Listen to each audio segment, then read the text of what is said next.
Welcome to Dodgers Daily. Casey Porter here. So glad that you decided to tune in. Fans, today we have a very, very, very special guest, a young man. Been trying to catch up with for a while. Almost caught up with him a couple times at Tulsa, but man, they are super busy on those game days. So Orlando Ortiz-Mayr joins. So glad that you joined. So honored to get to talk to you, Orlando. Been wanting to catch up with you for a while. Thank you, guys. Thank you for having me. Okay, very good. Okay, so first of all, a lot of people I've talked to, a lot of people that are smarter than me, that are around it a lot more than I am, would say that point blank, the best pitcher on the Tulsa Driller staff, AA Tulsa last year, from start to finish, when you talk about effectiveness, plus giving the team length and all of that, was Orlando Ortiz-Mayr. So talk about your season last year. I don't know who's saying all that, but I really do appreciate that. That means a lot. Honestly, this year was just filled with a lot of learning. I had to really kind of learn how to pitch, how to not pigeonhole myself into just like kind of one area of the plate, kind of just basically become unpredictable. And I'm just really happy that I got to work like through all those like kinks, all those rough first starts at the beginning of the year, trying to like just figure out new things, see what was going to work, what wasn't going to work, and a lot of it didn't work. So I'm really happy that we got through that, and I've got to see all the great positive results like in the second half on. One of the great parts of that is the Dodgers a couple of years ago decided to employ 2 pitching coaches per level. You got to work with Ryan Dennick, you got to work with Darren Olinger. One of them's very intense, but both of them really intense, but analytical, and then you kind of get both sides of things. So how did that work out for you? Well, honestly, I love them both. I have personally been able to work with Darren basically almost my entire career. I started with him in Rancho, had a brief moment without him in Great Lakes, and which his replacement was David. So, and he's not a bad person. Yeah. I love him. DA. So, DA is the best. But so then I got to encounter with Darren, and that was great. Kind of just picked off right where we left off. And I don't know, Darren is just like a great person, great, like fun vibe, knows what to say, how to get me going. Isn't afraid to experiment with me. And then Dennick is more like straight to business, like how are we going to get better like today? Let's make a game plan, let's do it. No excuses. Right straight to the point. And you gotta appreciate that. And there's just not many people that are just going to be very straightforward with you in this game. They're going to just, oh no, you can do this. Like, yeah, sure. Try that. He's going to be like, nah, that's not going to work. Like, that's just not you. It's not going to work for you. And I'm like, okay, I respect that. I respect that opinion. And this year, I don't know if anyone picked up, but I had a whole bunch of different motions and whatnot. And Dennick was the first one. He was like, no, he was like, no, we're changing that. And I was like, no, I don't feel comfortable with it. Like, well, I don't feel comfortable seeing you give up 10 home runs in a month. So we need to stop giving away or giving them the hitter another chance, a higher chance of hitting the ball if they can even pick up one slight little movement difference, timing, whatever it may be. And so I can appreciate Dennick a lot for just his straightforwardness, his just business-like mentality. You mentioned that business-like mentality, and then also the contact. You're a guy that moves the ball a lot. You locate, and you create a lot of soft contact, which is why you go deep into a lot of the games that you play. So how important is it for you to pitch to soft contact? I don't necessarily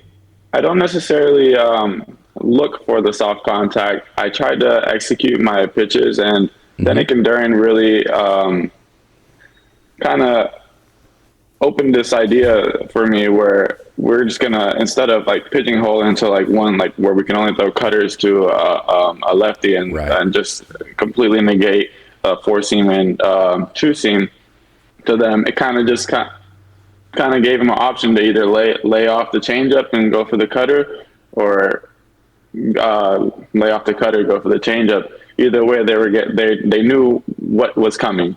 So they're like, they kept sitting me down game after game, and they're like, hey, like we really need to start splitting the quadrants, and playing with every half of the zone, all 4 quadrants.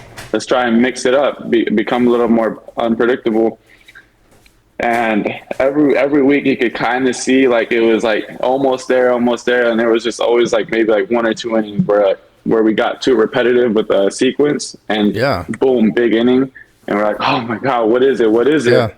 Until finally they just kind of unlocked it for me. I don't know what it was.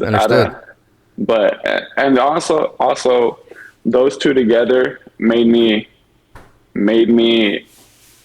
learn how to create a plan. Yes. So I never really had a plan going into a game. I kind of would always just show up. DA, Duran, whoever it was would look at me and be like, okay, this is what we're going to do it. And I'm like, yes, sir. Whatever you say, we're going to do it. And this past year was a lot different. It was like, no, you're going to take control of your game plan. You're going to study the hitters. You're actually going to come in here and tell us what you're going to do. And at first I was like, I don't know if that's such a good idea. You guys are pretty smart, right? I think I trust you guys, but no, they let me fail to their point. They let me fail and fail again. And they wouldn't judge me. They would kind of just be like, okay, so you did this and this and this situation. Probably not the best idea. Probably should have went with this and this. And I'm like, yeah, you're right. Like why didn't I think of that? And then towards the end, it got a little bit easier to create a game plan, like be able to tell the catcher what I wanted to do, what I didn't want to do, feel more comfortable shaking pitches off. It was night and day, the difference for sure. And they got it out of me. They're the best. Yeah. So part of that deferring is the fact that you're such a humble human being. I mean, you can hear it in just the things you're saying right now. So first of all, where did all that humbleness come from? I think I know what the answer is going to be, but where did all that humbleness come from? And how does that work for you in such a competitive environment like the minor leagues are? I think I just got to go back to like my family, like just core values. Like it's just the way I was raised. My mom is very humble, very hardworking, very just to herself, not trying to cause too much attention. We're just here to do our job to the best of our ability, and if they want to give us attention, go for it. But we're not like out looking for it, and that's just the way I was raised. And I just got to thank my parents for that. But I guess the way I flip it on the season, the switch is just like I have to go to a dark place. I feel like my goal is to go 5 to 6 innings every time, no less than that. Yes. Anything less than that is basically a failure to me. And I know that in order to achieve that, I have to be extremely, extremely efficient, extremely elite. And it's not easy. So I have to like kind of like tell myself like, hey, like I have to put on a show, give the front office, the coaches a reason to keep me around, and eventually give me an opportunity to get called up. So I have to go into a dark place, tell myself this is it, like like do or die mentality. And that's just kind of the only way I can flip the switch. Interesting you say that, because I've seen you give up home runs here or there like everybody does and not phase you whatsoever, right? Like, hey, that's baseball. But then get pulled in like the 4th inning and you are so mad you have steam coming out of your ears, all right? Yeah, I mean, runs are part of the game. Hits are part of the game. Even walks. I mean, as much as they suck, as much as you don't want that to happen, I mean, there's a lot of variables. I mean, hitters taking incredibly great pitches, umpires not giving you a certain pitch, fouling off great 2-strike pitches, and they work a walk. You earned it. Like, okay, whatever. But like, I don't know, not making it past that 5th inning I just feel like I didn't do my job. I let the team down. I didn't give my team a chance to win. And at the end of the day, like that's my goal. My goal is to give my team a chance to win, save the bullpen. I don't know. That's my value. So I take it very serious. I don't throw 100 miles per hour. So I better be doing something great. One thing that you've mentioned is that these coaches and this system has allowed you the ability to fail. They've allowed you the ability to experiment with this or that to find the best version of Orlando Ortiz-Mayr. I call that the process. And I kept saying that about Ben Kasparius, that, Major League people got to see with him. He was throwing well. The results weren't necessarily perfect because he was trying to create the best version of himself. That just feels like that situation all over again, to where you're just trying to find the best version of Orlando Ortiz-Mayr. Yes. It's funny you talk about Ben, because I got to see him every year. Mm-hmm. Like every year, I'm just watching him work his butt off. Like, and you can see like the steady jumps, steady jumps, and like it was always like one thing was like missing, and then all of a sudden, Ben Kasparius is here. Like, he's dominant. The way we get to see him every day. I know everyone else doesn't, but when you get to see him work, when you get to see his bullpens, you're like, oh man, this guy's good. So it was awesome to see that, and I mean, at the end of the day, that's my goal as well, to get that same success, trusting the process. I know results aren't always there, aren't always the best, but as long as you can see that steady increase, just getting better, like we're doing something right. Quite the grind for you, not just the minor leagues, which is a tremendous grind, but you were born in Puerto Rico. When did you move to Florida? I was 2 years old when I moved to Kissimmee, Florida. All right, very good. And then you went JUCO in Kansas City. So you went to Osceola High there in Kissimmee. We'll get to that here in just a minute. Then you went JUCO in Kansas City, and then you finished your career at Troy. So, man, quite the path to get to the Dodgers, right? Oh, yeah. There's a lot more to the story. There's a lot. Well, I guess I just start from the beginning. I went to Osceola High School in Kissimmee. It was a very stacked team. A lot of great high school players. And I just honestly didn't get the chance to play. I didn't get the opportunity to develop. I was just always kind of just on the bench. And really. As surprising as it may seem. So you got the Michael Jordan treatment, huh? Oh, probably worse. I didn't get that senior year where I got to really go off. Wow. Even as a senior? I literally never played. Wow. I think I threw 5 innings my senior year, maybe. That's being generous. And I didn't play shortstop or third base, which were my primary positions. So the only way I was able to get better was through travel ball. So everyone's playing the season, everyone's tired, everyone's not really playing travel ball. And well, here I am. My mom's taking me to all these practices, all these tournaments in school and season, trying to get me the playing time, and that's how I basically got a little bit of development. That coach would throw me to pitch every now and then if we were winning by a lot or like ran out of pitchers, and I'd go up there. I'd be like 83, 85, like nothing crazy. It was just a position player throwing on the mound.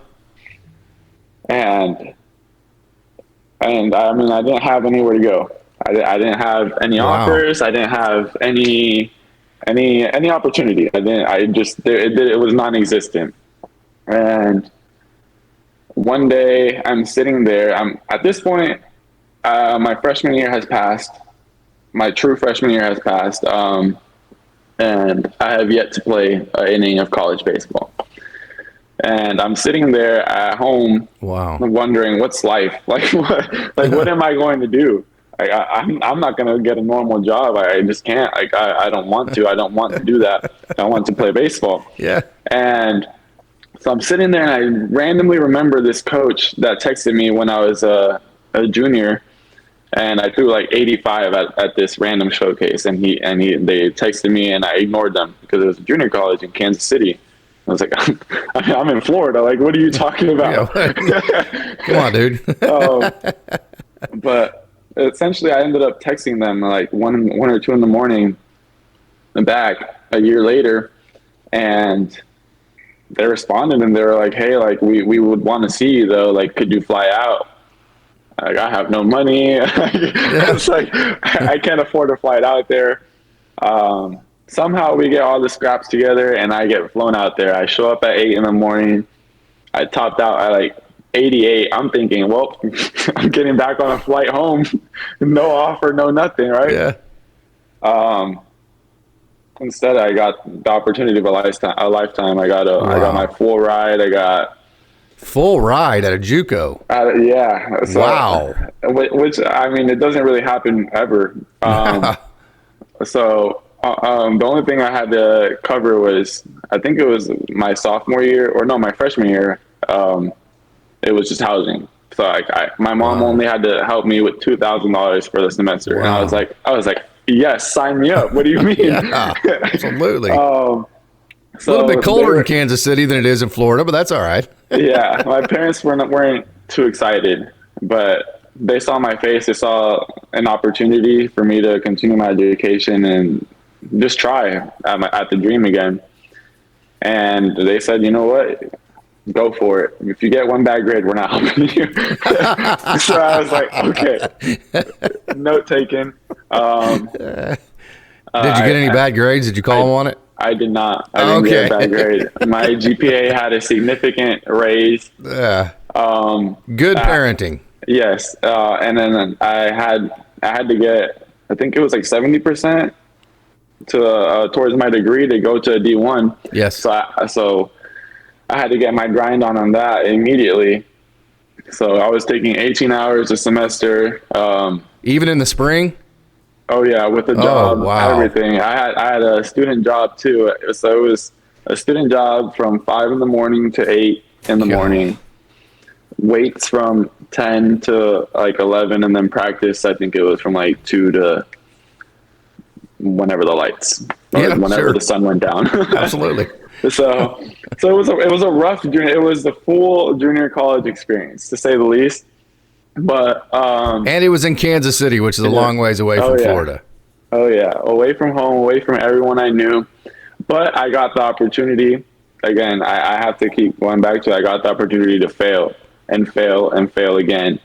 And I can't thank Coach Colbeck enough for that opportunity. I mean, he turned me from leading the nation in walks my freshman year to being an all-conference ace.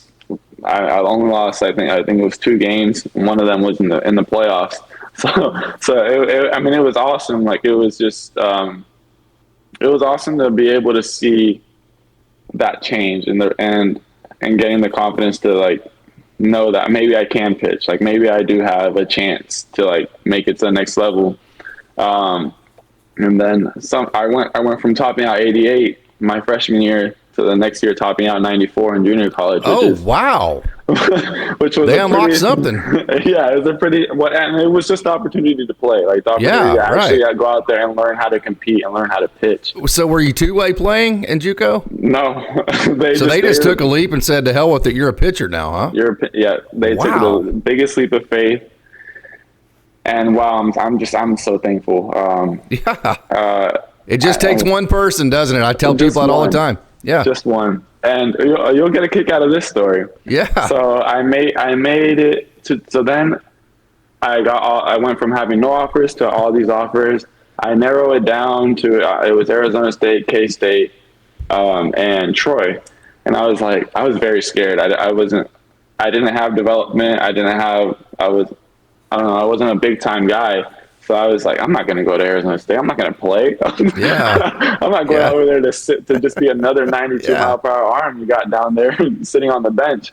So I was like, I think Troy will essentially be another stepping stone for me to develop at the D1 level and see good hitters Yeah. and actually get a chance to play. So I get there not knowing what's going to happen. I mean, I have no idea about the NCAA, nothing. I don't even know Troy. I didn't get to visit. So I haven't seen Troy. I don't know anybody there. Oh, Lord. Just the phone calls of my pitching coach, who was great, by the way, Matt Hancock. He molded me. Like, I don't know how to explain it. He went from me being like 88 to 94, not knowing what's going on, to like more like a consistent, like, okay, now you know what you're getting from Orlando. It's going to be 90 to 94. This is what we got. Consistent mechanics. They're not the best, but he has no slider. He has no fastball, but he does have a changeup. And it's good. And he just let me go out there and develop again. And they just let me fail and fail and fail. Yeah. So obviously I didn't get the chance to get drafted. I didn't get any opportunity. And partly I blame that a little bit on COVID, but at the same time, I mean, my journey was crazy. So I was just happy to get an opportunity. So, which I didn't get. So I'm sitting at home with my mom again, and gotta shout her out.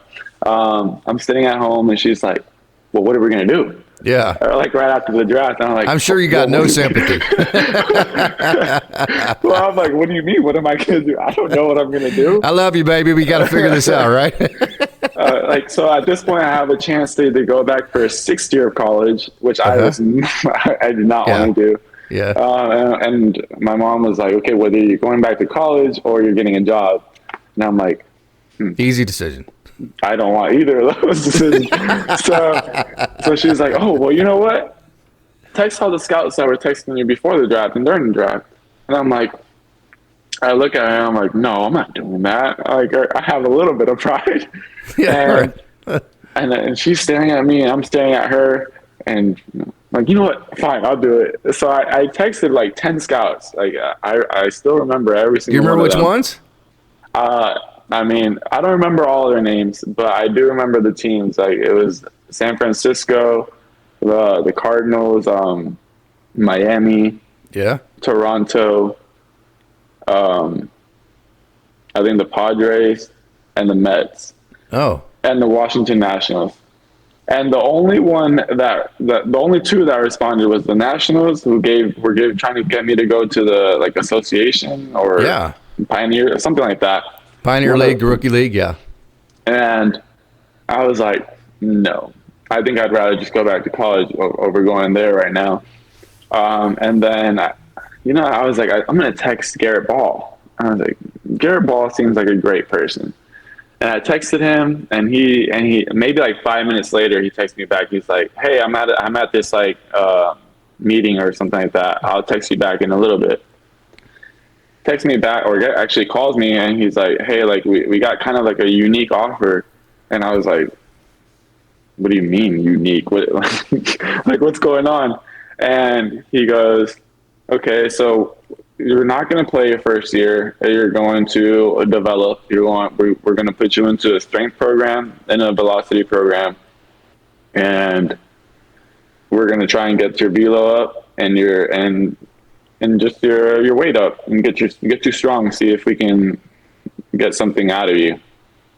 And I was like, sure, sign me up. Like, where do I sign? I just wanted the opportunity.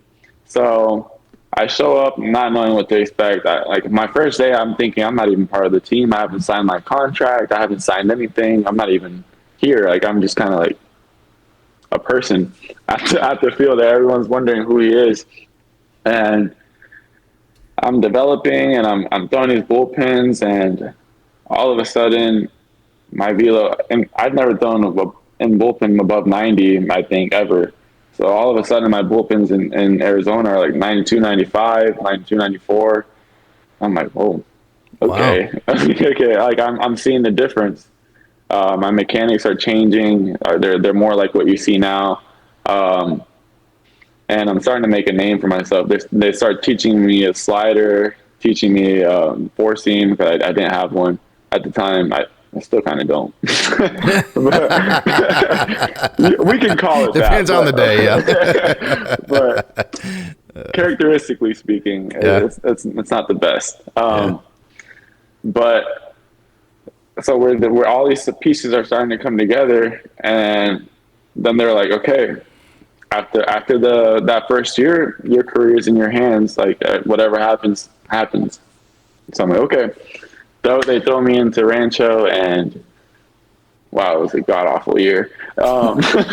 Just really bad. I didn't have an identity. I didn't know what I wanted to be, who I wanted to be. I was learning what the heck a piggyback was. Yeah.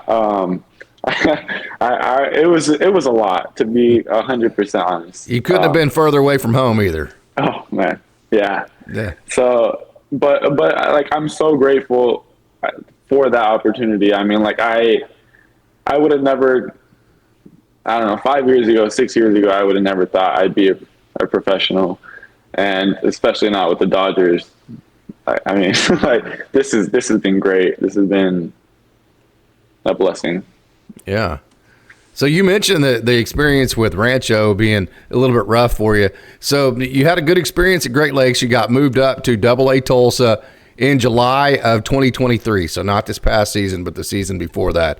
Take us through that jump. Well, the jump from Great Lakes to Tulsa was probably the biggest slap in the face. It was like a whole new world almost, if that makes sense. Yeah. And it's weird because you wouldn't think that. It's just one level. I mean, but wow, they don't really like to chase. They don't miss. When you miss middle, I mean, you better be prepared to duck. Throw it and duck, huh? So it was a big slap in the face, like not being able to just throw my sinker in there 2-1 and expect a ground ball, or be down 3-0 and just flipping a changeup and just getting out real quick. Like they're sitting and they're pigeonholing you to one pitch, and if you don't throw it there where they're looking for, they're not going to swing. They're going to take advantage of you. And it was very eye-opening. It was very difficult going from not having to prepare and having to think about the game that much outside of the field, to now it's like coming home with you. Now you have to come home and study and continue like trying to learn what these hitters are doing, because they change their attack game to game now. They do. So like, say you start Saturday, that same game plan that you're seeing Tuesday, like someone like, for example, Troy or Kendall would throw before me, I'd be like, okay, they're pretty similar in what we do. Let me learn from what they're doing.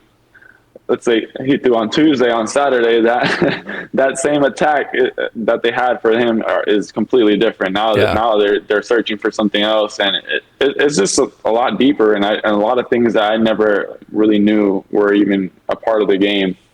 And Denick and Duran were very helpful in just guiding me through that. Mm-hmm.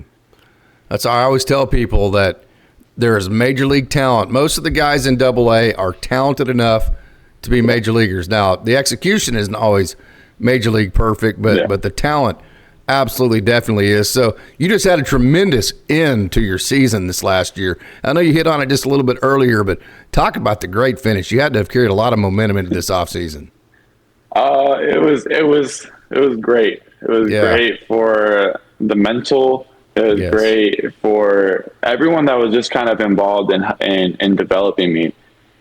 Coming all the way from spring training, it was my first injury in my forearm. It was then my first injury again in my hip and my back in April and May, and it was just very hard, and it was and the results weren't there, and we were trying to push through all these things and hoping that it would all click, and it just wasn't clicking, and when it did, man, it was just great. It was great to see the people that I care about enjoying it, happy. Like I at one point I forgot what it was like to just hug Denick after an outing and see that big smile.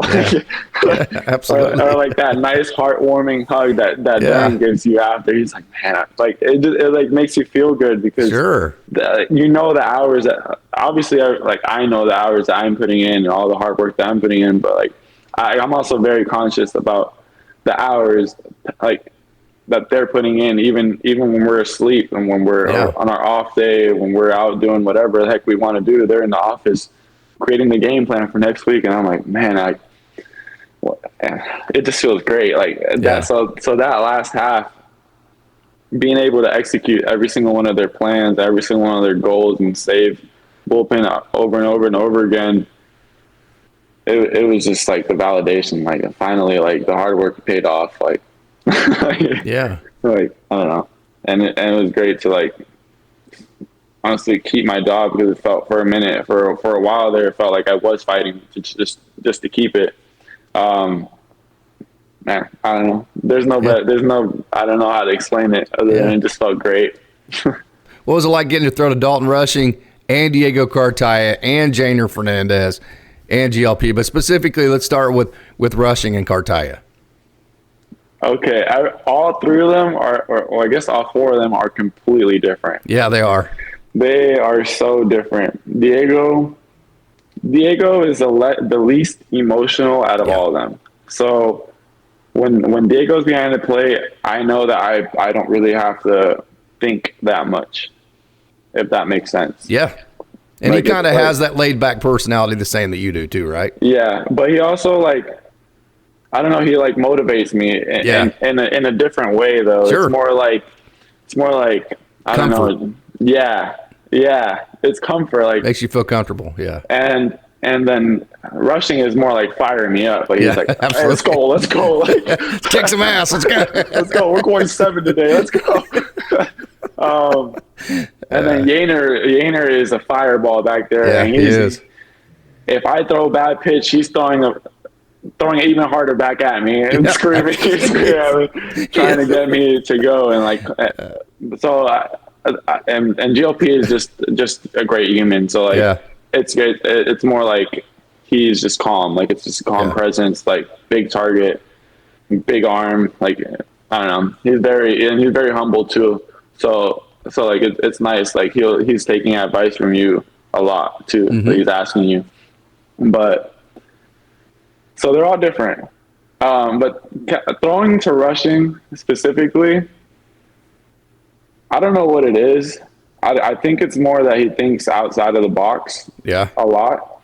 And it helps me be a little more unpredictable in the sense.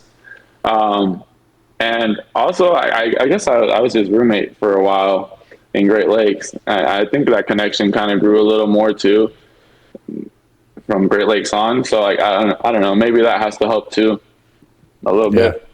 But man, I love throwing to all four of them. They're great. I mean, you can tell that they care, that they really like go home and think of the plan. Like they're not just like showing up to work that day and like just throwing up anything. Like, hey, like no, like they really care. They're out there to win. Absolutely, they are 100%. Hey, you mentioned the two-seam cutter changeup. Can you take us through your specific mix that you finished last year with, and what you want to take into 2025? Okay, this is a process. So this past year it went from sinker, cutter, changeup, slider to early in the year it was just a sinker, cutter, changeup, and then it changed from that to sinker, cutter, changeup, curveball, and then it changed. So just more depth on the slider, maybe. Yes, it was just trying to create that horizontal difference. A little more north south, yeah, north south difference. And it didn't really work that well. It did kind of help get my slider back to where it kind of used to be. The slider was just very inconsistent this year, so it kind of just threw off most of the game plan most of the year. And then when everything started to click, we brought in the four seam, We brought in the cutter, the two seam. We brought back the slider and kept the changeup. Wow. So now we went from 4 to 3 to 4 to 5 pitches. Nice. And then by the second half, it was pretty difficult for the hitters to pick up what was coming, because now they had to worry about 3 pitches that were all basically 88 plus, going separate directions, plus a changeup that I believe is pretty much unhittable. And then you just have the slider that they have to respect now. It was just there to flip, like, honestly, just to throw off some strikes. That. Exactly. And once they started seeing the sliders back, changing up the zone, it was you could just see the uncomfortableness of the hitters. And that was a great feeling. That was it made me feel like myself again. Like I could just throw up whatever and know that it was going to be okay. Yeah. Crazy that as the mix grew, so the execution got even better. That's crazy. Well, the crazy part about that is that at the beginning of the year, for some reason, I was just kind of like getting ambushed on the sinker. Yeah. I was just ambushed. And so it gave you margin for error, kind of. Exactly. So once we had 3 different fastballs to open up that count with them, it was like, now they have to, now they don't know, they can't pigeonhole either a sinker or cutter. Now they have to respect the 4-seam. They have to respect the cutter. And so now they're like, oh, what the heck is going to come? Boy, that took a lot of thought process, man. Wow. A lot of thought, a lot of failure, a lot of patience. That's one of the most impressive processes. I've heard a lot of these stories, but that's maybe the most impressive process story that I've heard yet. That's impressive, Orlando. It was difficult. It was difficult because when it started in spring training and the results weren't there, and week after week after week, like you're thinking like, hey, like am I even good at baseball at this point? Yeah. Maybe I should. Well, I'm telling you, I saw you walk off the mound 2 or 3 times, and you were so mad you couldn't. I mean, so to go to that to the end of the season was just so gratifying. Yes, and just the arsenal. So I love the arsenal where it's at right now. I'd like to keep developing the slider a little more, raise the usage a little more to just change that velo bandwidth a little bit from them sitting at 88 to like now they have to respect the changeup that's 85-ish, and now the slider that's like maybe 80-ish, 82-ish. And now it's like 4 different velo bands, and so that's my goal right now. That's why I'm getting ready to play winter ball in Puerto Rico, just to keep developing that. But we'll see. Oh, that'll be fun. That'll be fun, man. Hey, this was a fascinating conversation. I really appreciate hearing all of this. This has just been awesome to listen to. So that's all I got for business. You ready to answer some fun questions? Oh yeah. Okay. Yeah. All right. Very good. Very good. So you're from Kissimmee, Florida, correct? Yes, sir. Went to Osceola High School. Yes. So I got to ask you, do you have any clue where Osceola, what that means? Do you know the story behind it? I was going to do research and kind of lie about it, but honestly, I don't. Really? I don't know any research. I don't know any history behind it. Other than you don't know anything about Chief Osceola, huh? Of the Seminole tribe, how he led his tribe to hide out from all the government and all that, right? Oh my God, no! I didn't know. I'm gonna have to research that. Yeah. Okay. He's the mascot for Florida State because of that. Oh. Yeah. I never realized that. Yeah, absolutely. Wow. The more you know, you learn something new every day. Absolutely. And now that you're saying that, I'm thinking of the mascot now. With the flaming logo. hair. Yeah. I'm like, it is the same thing. Yeah, it absolutely is. Wow. Crazy. Okay. What is the most impressive thing that you have seen from Dalton Rushing on the field? You talked about him a minute ago. Oh man, there's a lot of things. I'll start with the good. I'll start with the really good. I mean, I've seen everything. Him to do everything from hitting 3 home runs in a game to hitting a ball freaking 120 miles per hour. Yeah. Like on a single. On a routine ground ball. Pitcher barely ducked, just a routine ground ball, 120. Yeah. I've seen him smash a bat in one try, like it's nothing. It's absolutely nothing. Like it's a toothpick. And I was like, holy crap. Yeah.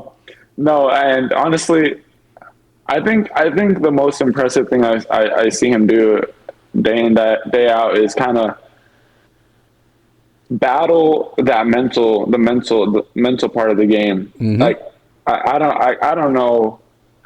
I haven't been a part of many number one prospects. Yeah. But a lot of pressure. The pressure that he must feel, it has to be insane, and the way he handles it, man, I got to give him props. Like it's insane. You wouldn't think he was the number one prospect if you didn't know him. And I don't know, he's just impressive all around. Everything he does, you're on the field. He's on the field. You're going to see something impressive. I promise you that. I usually don't do this, but I'm going to give my anecdote. I think the most impressive thing I've seen from him is he took 2 foul tips in the wrong part of the body, if you will, on back-to-back innings. And then, I mean, he wasn't happy about it, right? And then hit a home run the inning after that. It just kind of wobbled around the bases. It was awesome. He's insane. He's insane. Yeah, he is. He's going to be very fun to watch. Yeah. Okay, so what is the fastest pitch you've ever thrown, and what do you remember about it? What do I remember about it? So I think the fastest pitch, if I'm not mistaken, was a 97 at home in Great Lakes, and it went straight to the backstop. Straight to the backstop on an 0-2 sinker. Did you hit the mascot? Did you hit the ball? No. It was an 0-2 sinker that I also got yelled at for throwing it because why was I throwing an 0-2 sinker? And it was a ball out the hand. It landed like 20 feet left. It was just bad. But the highest velo game I had was in Beloit. And what I remember was every single time I threw a pitch, everyone would turn around and look at the radar gun. every time. And you know, what's going on here? At first I didn't know what was going on. So and you can hear the energy in the dugout. And harder. Like, you can hear Ronan Kopp and you're screaming. You know how he is. Harder. And it was a great feeling because I remember it was like maybe two or three games before I got called up. Ronan was telling you to throw velo donuts, wasn't he? Oh yeah, I mean everyone threw hard that week. We swept them. It was. And I got to throw after, I can't remember who it was. Maybe it was Maddox, who was up to like 99 that game. He was, yes. So, and I think Robo was up to like 99 the game before. It was a crazy velo weekend. Even Jack was throwing 96, which back then was hard for him. Now it's normal. Yeah. Jack Dreyer? Yes. Yeah. The Maytag.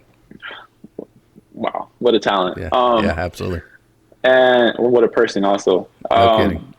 But, oh, man, it just felt like electric. It felt like I couldn't even see the ball. It was a blur.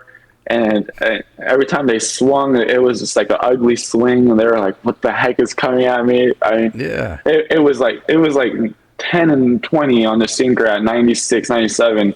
The whole game, I was like, you can't hit this. I'm sorry, bro. Sorry, bro. You ain't hit that. So awesome. That was the best feeling for sure. I still, to this day, I still search that feeling every time. Absolutely. Absolutely. So I got to put you on the spot again. You mentioned that all that good pitching came at Beloit. Do you know what Beloit's name is, their mascot? Do you remember? No clue, do you? The Sky Carp. Remember the Sky Carp now, don't you? Sky Carp. Yes. Okay. Sky Carp. All right. Very good.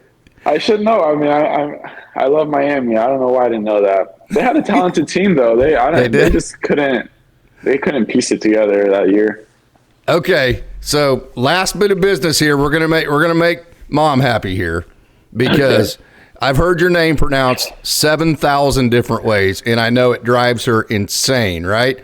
So we're going to get this solved once and for all. Your last name is spelled Mayr. Yes. How in the hell do you pronounce that name? All right. It is. All right. So my full name is Orlando Rene Ortiz-Mayr. Mayor. Mayor. It is Mayor. I promise you it is Mayor. Like Goldie Wilson in Back to the Future. Mayor, right? Yes. Okay. So it's Mayor. All right. Fantastic. You just say May with the at the end. Okay. Last thing, and I want to ask you this too, because you're from Florida and then you've gotten to play in Oklahoma, two really good weather spots. What's the craziest weather event you can remember while playing baseball, or not playing, watching the weather event? Okay. Well, this one actually isn't neither. The craziest was in junior college. We were in Kansas City, Missouri, and it was a non-conference, just normal Tuesday game against probably the worst team ever. And it's a blizzard. I mean, you can't see the ball. Like we're hitting BP and we're ducking. The pitchers are shagging out there. I had the flu at the time. So I'm literally sick. And the coach is just watching me out there dying. And I still remember we had this submarine guy start, and we lost. It was 12-0 in the first or second inning. They hit homers, and we were like, how are they even seeing the ball? Yeah. A white ball in this blizzard. And we were away. So it was just very unfortunate. We lost that game. We couldn't see the ball. I was sick. I couldn't feel my fingers. That was the craziest weather. I still can't believe to this day that they didn't cancel that game. Yeah. Did you have that one coach that tried to convince you that it actually wasn't cold outside? Yes. Yeah. Oh, yeah. And you're like, yeah, bull. It's very cold out here, coach. I'm not buying it. Oh, your first base coach. Dude, it's all mental. No. This feeling right now is very physical. It's absolutely awesome. Orlando Ortiz-Mayr, you are absolutely awesome, my man. Your personality is fantastic. It's obvious that you have owned the entire process that has made you such a good pitcher. So very impressed just listening to you, even more impressed watching you pitch. Thank you so much for joining Dodgers Daily. Orlando, what'd you say your other name was? Rene, my dad's Orlando name. Rene Ortiz-Mayr. We got that right. So thank you so much for joining. Thank you so much. Thank you. This was great.